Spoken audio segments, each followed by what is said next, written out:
तो आज के इस लेक्चर में हम इंटीग्रेट करेंगे रजिस्टर एपीआई को। तो चलिए विदाउट वेस्टिंग टाइम मैं स्टार्ट कर लेता हूँ। जैसा कि आपको पता होगा, अगर आपने बैकएंड के लेक्चर्स देखे होंगे तो आपको यहाँ पर जो है रजिस्टर एपीआई कुछ इस तरीके की होगी, जिसमें आपका name, email, mobile, password and image जाता है और यहाँ पर बेसिकली कुछ इस तरीके का रेस्पॉन्स आता है। तो चलिए मैं क्या करता हूँ, सबसे पहले सर्विस हमें क्रिएट करनी पड़ेगी। तो यहाँ पर मैं क्या करता हूँ, सबसे पहले अपना प्रोजेक्ट है रिएक्ट का, इसी में हम यहाँ पर क्या करते हैं, जैसे हमने कंपोनेंट्स फोल्डर बनाया हुआ था तो यहाँ पर हम एक न्यू फोल्डर बनाएंगे सर्विसेज करके, लाइक सर्विसेज, जिसमें आपकी मल्टीपल सर्विसेज हो सकती हैं। जैसे हम यहाँ पर जो है एक ऑथ बेसिकली सर्विस हम क्रिएट कर रहे हैं, ऑथ सर्विस डॉट जेएस। अब यहाँ पर हमको क्या करना है, सबसे पहले तो हमें यहाँ पर इम्पोर्ट कर लेना है एक्सियोस। तो इम्पोर्ट एक्सियोस फ्रॉम एक्सियोस। तो ये हमारा एक्सियोस आ चुका है। एंड देन यहाँ पर जो है हम एक क्लास क्रिएट करेंगे, क्लास जिसका नेम हम रखेंगे ऑथ सर्विस, जिससे कि हम इसे एक्सपोर्ट करके इसको हम जो है कहीं पर भी यूज कर पाए। तो देखिए सबसे पहले मेरे को यहाँ पर जो है सभी जगह पर मेरे को यूआरएल यूज करना होगा बैकएंड का, जो कि मेरा env फाइल के अंदर डला हुआ है, जो कि अगर आपको दिखाऊं तो अगर मैं डेवलपमेंट को ओपन करता हूँ, ये है रिएक्ट ऐप एपीआई यूआरएल। तो मैं यहाँ पर क्या करता हूँ, एक वेरिएबल मान लेता हूँ URL is equal to and process dot env dot and अपना रिएक्ट ऐप एपीआई यूआरएल। अब मैं यहाँ पर देखिए अगर बात करता हूँ, जैसे हमें यहाँ पर रजिस्टर के लिए एक मेथड हमें क्रिएट करना होगा, जिससे कि हम क्या करेंगे, बैकएंड को बेसिकली सेंड करेंगे डेटा। तो यहाँ पर जैसे मैंने बनाया रजिस्टर, और ये बेसिकली क्या करेगा, एक फॉर्म डेटा लेगा एज अ पैरामीटर, और यहाँ से हम जो है क्या करेंगे, एक्सियोस का हम यूज करेंगे, एक्सियोस डॉट पोस्ट एपीआई है बेसिकली, रजिस्टर जो हमारी एपीआई है वो बेसिकली पोस्ट है। एंड फिर हम यहाँ पर क्या करेंगे, सबसे पहले तो हम अपना यूआरएल इसमें कंकैटिनेट करेंगे, मींस यूआरएल डालेंगे, फिर उसके साथ हम कंकैटिनेट कर देंगे स्लैश रजिस्टर। अगर यहाँ पर आपको पता होगा ये रजिस्टर यहाँ पर डाला हुआ है, तो यहाँ पर ये रजिस्टर यूज करना है। अब देखिए जो मेरा यूआरएल है डेवलपमेंट के अंदर, यहाँ पर देख पा रहे हो आपका ये कुछ इस तरीके से डला हुआ है। तो यहाँ पर इसको ना लगाऊंगा स्लैश को, तो कोई टेंशन वाली बात नहीं है, क्योंकि यहाँ पर जो है ऑलरेडी स्लैश एपीआई स्लैश डला हुआ है। तो यहाँ पर मेरे को स्लैश लगाने की जरूरत नहीं है, तो ये ऑटोमेटिकली जो स्लैश होगा वो आ ही जाएगा। तो हमें जस्ट रजिस्टर यूज करने की जरूरत है। एंड यहाँ पर जो है हम यूज करेंगे अपना फॉर्म डेटा, जो भी हमारा फॉर्म डेटा आएगा यहाँ पर इस पैरामीटर में, तो यहाँ पर हम इसको पास कर देंगे। एंड हमें यहाँ पर जो है इसका कंटेंट टाइप भी बताना होगा। जैसे हेडर्स में क्या होता है, कंटेंट टाइप भी जा रहा होता है, जैसे इसका मल्टी पार्ट फॉर्म डेटा है क्योंकि इसमें इमेज जा रही है इसलिए। तो हम यहाँ पर क्या करते हैं, देखिए अभी जरूरी नहीं है इस एपीआई में हो, आगे भी कुछ मल्टी पार्ट फॉर्म डेटा हमें प्रोवाइड करना पड़ सकता है हेडर्स में। तो यहाँ पर मैं क्या करता हूँ, एक बना लेता हूँ variable like config multi part data करके मैंने यहाँ पर जो है क्रिएट कर लिया है। एंड यहाँ पर जो है मैं कंटेंट टाइप प्रोवाइड करूँगा अपने हेडर्स के अंदर, तो हेडर्स। एंड यहाँ पर जो है मैं हेडर्स में अपने सबसे पहले कंटेंट टाइप बता देता हूँ कि कंटेंट टाइप मेरा जाएगा यहाँ पर जो है मल्टी पार्ट फॉर्म डेटा, जो कि ये है। अब आपका एप्लीकेशन जेसन होगा, जो कि हम आगे देखेंगे उसके बारे में। तो अब मैं यहाँ पर क्या करूँगा, this dot config multi part data. तो जस्ट आपको ये यूज कर लेना है। अब मैं क्या करता हूँ, यहाँ से जो है एक्सपोर्ट कर देता हूँ अपनी ऑथ सर्विस को। तो एक्सपोर्ट एंड डिफॉल्ट एंड यहाँ पर हम जो है इसका ऑब्जेक्ट बना करके इसको इसलिए यहाँ से जो है एक्सपोर्ट करेंगे, तो ऑथ सर्विस। तो ये आपका जो भी ऑब्जेक्ट होगा वो यहाँ से जो है एक्सपोर्ट हो जाएगा, तो डिफॉल्ट आएगा, नॉट एक्सपोर्ट डिफॉल्ट। तो export default new auth service. तो हमारी ये जो है सर्विस रेडी है।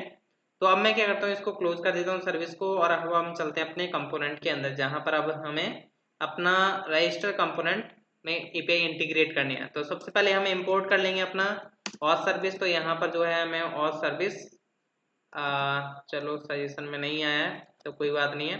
तो मैंने यहाँ पर जो है वेरिएबल बना लिया ऑथ सर्विस। अब मैं इसको कहाँ से निकालूंगा, फ्रॉम डॉट डॉट स्लैश करके बाहर जाओ, एंड यहाँ से दोबारा बाहर जाओ, सर्विसेज फोल्डर के अंदर जाइए, और वहाँ से जो है हमारा ऑथ सर्विस यूज करिए। तो यहाँ पर जो है हमें ऑथ सर्विस मिल चुका है। अब देखिए यहाँ पर हमें कुछ चीज़ें और ज़रूरत पड़ेगी यूज करने की, जैसे हमें जो है यहाँ पर चाहिए होगा यूज स्टेट। तो यहाँ पर जो है मैं यूज स्टेट को निकाल लेता हूँ, यूज स्टेट। अब यहाँ पर जो है हमें जो है नेविगेशन की ज़रूरत पड़ेगी। मैं चाहूँगा जैसे यूज़र रजिस्टर हो जाता है तो वो लॉगिन पेज पर रिडायरेक्ट हो जाए। तो यहाँ से जो है हम यूज़ नेविगेट निकाल लेते हैं, use navigate, sorry use navigate आएगा, नॉट यूज़र नेविगेट, तो यूज़ नेविगेट। देन यहाँ पर अब हम क्या करते हैं, कुछ वेरिएबल्स हैं जो कि हमें यहाँ पर बनाने होंगे। जैसे सबसे पहले नेविगेट, नेविगेट के लिए मैं बना लेता हूँ क्योंकि हमें यहाँ पर यूज़ नेविगेट करना है। तो यहाँ पर जो है यूज़ नेविगेट करता हूँ मैं। तो इसका हम यूज़ करेंगे नेविगेट का, जैसे कि हम रिडायरेक्शन लगा सकते हैं, मीन्स किसी और पेज पर हम ले जा सकते हैं। अब मैं यहाँ पर क्या करता हूँ, यहाँ पर मेरे को कुछ यूज स्टेट का यूज़ करके वेरिएबल्स बनाने होंगे, लाइक कॉन्स्ट। सबसे पहले मेरे को चाहिए यहाँ पर, अगर हमारा रजिस्टर पेज देखा जाए तो नेम है, इमेज, ईमेल, ये जो भी है। एंड यहाँ पर जो है सबसे पहले मैं बना लेता हूँ नेम के लिए, नेम सेट नेम। एंड यहाँ पर जो है हम यूज़ करेंगे use state, use state. Just मैं स्टार्टिंग में रखूंगा इसको एम्प्टी, एंड मैं जस्ट कॉपी पेस्ट कर रहा हूँ। यहाँ पर आ जाएगा जैसे लाइक नेम हो गया, फिर आपका ईमेल मान लो, एंड यहाँ पर जो है आपका ईमेल आ गया। नेक्स्ट आ जाता है आपका मोबाइल, तो मोबाइल एंड आपका सेट मोबाइल। और यहाँ पर जो है नेक्स्ट आ जाता है, अब हमारा बचता है इमेज रहता है। चलो पासवर्ड पहले मैं बना लेता हूँ। आप इसका मतलब ऊपर नीचे कुछ भी कर सकते हो जो आपको सही लगता है। तो सेट पासवर्ड, एंड यहाँ पर जो है पासवर्ड हो गया। एंड इमेज रहती है तो इमेज के लिए भी हम कर देते हैं यहाँ से सेट इमेज। तो यहाँ से मैं करता हूँ सेट इमेज, और यहाँ पर इसका वेरिएबल रहेगा इमेज। अब देखिए मेरे को करना क्या है, ये तो मेरे पे जस्ट हमने डिफाइन कर दिया, और स्टार्टिंग में हम इसको रखेंगे इमेज को नल, क्योंकि स्टार्टिंग में नल ही होना चाहिए इस केस में। अब यहाँ पर मैं एक और मेथड बना लेता हूँ जो हमारा फॉर्म सबमिट होगा, लाइक यहाँ पर हैंडल सबमिट करके। तो हैंडल सबमिट, तो ये इसलिए हमारा फैटरो मेथड रहेगा। तो यहाँ पर असिंक का बिट लगाना ना भूलिएगा, तो असिंक। एंड यहाँ पर जो हमें एक इवेंट लेंगे जब हमारा फॉर्म सबमिट होगा, जिससे कि हम पेज को रिफ्रेश होने से बचा सकें। तो यहाँ पर इवेंट हमने ले लिया है, जिससे कि हम जो है फॉर्म को रिफ्रेश होने से बचा सकें। एंड यहाँ पर अब हमें क्या करना है, ये जो हमारे वेरिएबल्स हैं या जो हमारा सेट नेम ईमेल मेथड्स हैं, इनको हम क्या करें अब अपने बेसिकली अटैच कर देते हैं अपने इनपुट्स के साथ। तो यहाँ मीन्स बाइंडिंग कर देते हैं। अब देखिए यहाँ पर जो है हम क्या करते हैं, जैसे ये हमारा है इनपुट टाइप नेम। तो यहाँ पर हम नेम के लिए अगर बात करें तो यहाँ पर मैं वैल्यू देता हूँ, वैल्यू नेम। एंड यहाँ पर मेरे को चाहिए जब इसके बेसिकली ऑन चेंज होता है, देन हम यहाँ पर क्या करेंगे, हमारा जो इवेंट अकर होगा, मीन्स यहाँ पर जो है ई हमने एक वेरिएबल बना लिया, एंड उसको हम कर देंगे सेट नेम। सेट नेम में मैं क्या करूँगा, ई डॉट टारगेट, जो भी हमारा इवेंट है उससे हम क्या करेंगे, E dot target dot value. तो हमारी जो वैल्यू वो आ चुकी है, जस्ट मैं इसका कॉपी पेस्ट कर लेता हूँ। नेम के लिए हो गया। अब यहाँ पर जो है हम चलते हैं अपने इमेज के लिए। तो इमेज के लिए भी यहाँ पर मैं जो है कर देता हूँ ऐड। तो यहाँ पर देखिए इनपुट टाइप आपका फाइल है, और यहाँ पर आपने दे दिया इमेज। तो यहाँ पर आपका जो है इमेज, इसकी वैल्यू देने की ज़रूरत नहीं है, जस्ट हम यहाँ पर वैल्यू देने की ज़रूरत नहीं होती है इसमें। अब यहाँ पर मैं करूँगा E dot targets, sorry target dot files. यहाँ पर आपका फाइल्स आएगा, और इसमें से आप जीरो इंडेक्स पर जो भी फाइल होगी, सिंगल फाइल, वो आपकी कॉपी होकर के मीन्स यहाँ पर जो है आ जाएगी, कॉपी नहीं सॉरी। तो यहाँ पर जो है आपकी फाइल आ जाएगी। एंड यहाँ पर आता है नेक्स्ट इज आपका ईमेल। तो यहाँ पर जो है हम ईमेल के लिए दे देते हैं, ईमेल के लिए यहाँ पर वैल्यू आ गई आपकी ईमेल। एंड यहाँ पर जो है आपका E dot target dot value, ये भी प्रॉपर है। सॉरी यहाँ पर बट हाँ मैंने यहाँ पर भी गलती कर दी, यहाँ पर सेट इमेज आएगा, मैं इन मेथड्स को कैसे भूल गया। तो सेट इमेज हो गया, एंड यहाँ पर आ जाएगा आपका सेट ईमेल। एंड देन यहाँ पर आ जाता है ईमेल के बाद नेक्स्ट जो है आपका मोबाइल। तो यहाँ पर जो है क्या मोबाइल ही लिया हुआ है या फ़ोन लिया हुआ है, मोबाइल ही लिया हुआ है। तो यहाँ पर जो है मैं लूँगा variable name is mobile, and यहाँ पर आ जाएगा आपका सेट मोबाइल, प्रॉपर है। एंड देन यहाँ पर जो है हमारा लास्ट रहता है पासवर्ड। तो पासवर्ड में भी हमारा पासवर्ड, एंड यहाँ पर आ जाएगा आपका सेट पासवर्ड। तो एक बार मैं जस्ट चेक कर लेता हूँ कि प्रॉपर है या नहीं यहाँ पर बाकी सब कुछ। तो सेट पासवर्ड हो चुका है, सेट मोबाइल हो चुका है, सेट ईमेल हो चुका है, एंड आपका इमेज भी हो चुका है, एंड सेट नेम भी हो चुका है। अब देखिए हमें करना क्या है, यहाँ पर जो है अपना बेसिकली हैंडल सबमिट को यूज़ करना है मेथड को। तो यहाँ पर हम फॉर्म के सबमिट होने पर करेंगे, तो यहाँ पर मैं लिखूंगा on submit event and then क्या हो, हैंडल सबमिट मेथड कॉल हो। तो जस्ट मैंने ये यूज़ कर लिया। अब देखिए क्या है कि यहाँ पर ये तो कॉल हो जाएगा, लाइक अगर मैं एक बार अलर्ट शो कराना चाहूँ जस्ट टेस्टिंग के लिए कि क्या ये प्रॉपर वर्क कर रहा है या नहीं। अरे यार अलर्ट, सॉरी टैब मेरा वर्क क्यों नहीं कर रहा। अच्छा यहाँ पर अलर्ट एंड यहाँ पर जैसे मैंने लिखा हाई या कुछ भी, तो यहाँ पर मैं क्या करता हूँ, हाई की जगह मैं यहाँ पे सबसे पहले करा लेता हूँ इवेंट डॉट प्रीवेंट डिफॉल्ट, क्योंकि वरना पेज जो है रिफ्रेश हो सकता है। तो इवेंट डॉट प्रीवेंट डिफॉल्ट मैंने यहाँ पर कर दिया है। तो इससे बेसिकली पेज रिफ्रेश होने से बच जाएगा। और एक बार हम जस्ट चेक कर लेते हैं कि क्या होता है। तो यहाँ पर जैसे तो हाई प्रॉपर चल रहा है एंड यहाँ पर जो है मैं कर देता हूँ हाई को कमेंट, क्योंकि अब इसका कुछ काम नहीं है। तो अब हमें यहाँ पर जो है अपना फॉर्म डेटा रेडी करना है, जैसे कि हम अब बेसिकली रिक्वेस्ट में सेंड कर सकें। तो यहाँ पर न्यू फॉर्म डेटा एंड यहाँ पर हम इसका एक वेरिएबल बना लेते हैं, like const form data equal to, and यहाँ पर हम इसमें अपेंड कर देंगे अपना डेटा, यहाँ पर कुछ इस तरीके से फॉर्म डेटा डॉट अपेंड। और यहाँ पर जैसे सबसे पहले मेरे को चाहिए, जैसे मैं यहाँ से कॉपी कर लेता हूँ डायरेक्ट, मेरे को चाहिए नेम। तो यहाँ से जो है अपना नेम आया एंड यहाँ से जो है हमने जो भी नेम में वैल्यू होगी वो यहाँ पर चली जाएगी। फिर आता है नेक्स्ट इज आपका ईमेल, तो ईमेल एंड ईमेल में जो वैल्यू होगी वो चली जाएगी। अपेंड कराते हैं हम नेक्स्ट इज मोबाइल, तो यहाँ पर मोबाइल एंड यहाँ पर भी आपका मोबाइल। नेक्स्ट हम करते हैं पासवर्ड के लिए, तो यहाँ पर आपका पासवर्ड और ये आपका पासवर्ड। नेक्स्ट हम करते हैं इमेज के लिए, तो यहाँ पर आ जाता है आपका ये इमेज, इमेज में भी आपका इमेज, जो भी आपका इमेज का ऑब्जेक्ट होगा वो आपका यहाँ पर डायरेक्ट चला जाएगा। ये तो हमारा फॉर्म डेटा रेडी है, मीन्स प्रिपेयर हो चुका है। अब हमें ट्राई कैच यूज़ करना पड़ेगा, वरना कुछ एक्सेप्शंस आएंगी तो उनको हमें हैंडल करना ज़रूरी है। तो यहाँ पर एरर अगर आती है, अगर ट्राई कैच में बेसिकली कोड आएगा, कैच में तो आना ही आना है, क्योंकि मैं आप बताऊंगा कि क्यों आएगा। तो यहाँ पर जो है मैं जस्ट अलर्ट करा देता हूँ। अलर्ट में मैंने जस्ट लिख दिया यहाँ पर कुछ भी मैसेज डाल सकते हो आप, जैसे मैंने लिख दिया देयर वॉज एन एरर, या जो भी आपको लगता है एरर रजिस्टरिंग। तो यहाँ पर जस्ट मैंने ये जो है इसके लिए क्या करा दिया है, अलर्ट करा दिया। और मैं चाहूँ तो इसमें जस्ट कनकेटिनेट भी कर सकता हूँ एरर को, तो यहाँ पर मैं प्लस एरर डॉट मैसेज को कनकेटिनेट भी कर दिया, जैसे कि एरर प्रॉपर शो हो जाए। अब यहाँ पर जो है मैं क्या करता हूँ, यहाँ पर हमें एपीआई कॉल करने की ज़रूरत है। यहाँ पर हम क्या करेंगे, अवेट का हम यूज़ करेंगे, हमने ऊपर ऑलरेडी असिंक यूज़ किया हुआ है। तो यहाँ पर हम ऑथ सर्विस का यूज़ करेंगे, जो कि अभी हमने ऑथ सर्विस क्रिएट की हुई थी, उसके अंदर जो था हमारा रजिस्टर मेथड, जो कि बेसिकली क्या करेगा, हमारा फॉर्म डेटा लेकर के जाएगा और रजिस्टर एपीआई को हिट करेगा। तो यहाँ पर जो है हम अपना फॉर्म डेटा वेरिएबल जो है प्रोवाइड कर देते हैं, जिससे कि क्या हो, ये जो जितना भी डेटा है वो अपना लेकर के जाए और एपीआई को पास करे। एंड यहाँ पर मैं जो है एक वेरिएबल बना लेता हूँ रेस्पॉन्स। अब देखिए आपको पता होगा यहाँ पर जो है रेस्पॉन्स में जो है आपको डेटा करके आप ही गेट कर सकते हो, तभी आपको प्रॉपर रेस्पॉन्स मिलेगा जो भी होगा। तो यहाँ पर मैं क्या करता हूँ, const data equal to response dot data करके हमारे पास एक पर्टिकुलर डेटा मिल जाएगा। लाइक अगर यहाँ पर अगर आप कंसोल डॉट लॉग कराना चाहोगे तो यहाँ पर आप कंसोल डॉट लॉग करा सकते हो।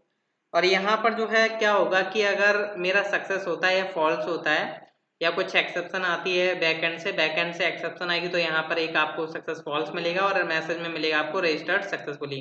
अगर आपको चेक करना है तो बैकएंड ये रहा मेरा। अगर मैं फिर भी दिखा देता हूँ यहाँ पर अगर मैं दिखाऊँ, देखिए यहाँ पर ट्राई कैच की हैंडलिंग लगी हुई है। अगर कुछ एक्सेप्शन आती है तो यहाँ से जो है जाएगा सक्सेस फॉल्स। तो हम जो है यहाँ पर ये हैंडल कर सकते हैं अपना केस। तो यहाँ पर हम क्या करते हैं, अलर्ट तो मैं शो करा देता हूँ, अगर सक्सेस हो चाहे फॉल्स हो उस केस में मेरे को अलर्ट शो करा देता हूँ, अगर एरर मैसेज आएगा या सक्सेस मैसेज आएगा। तो यहाँ पर जो है हम क्या करते हैं, डेटा डॉट एमएसजी शो करा देता हूँ। एमएसजी जो भी लाइक अगर रजिस्टर हो जाता है सक्सेसफुली तो आपका रजिस्टर्ड सक्सेसफुली का आएगा, वरना आपका कुछ एरर मैसेज आ सकता है।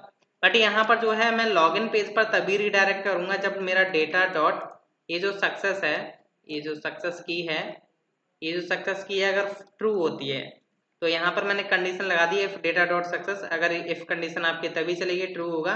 देन मैं यहाँ पर क्या करता हूँ, मेरा यार ये पता नहीं टैब क्यों वर्क नहीं कर रहा।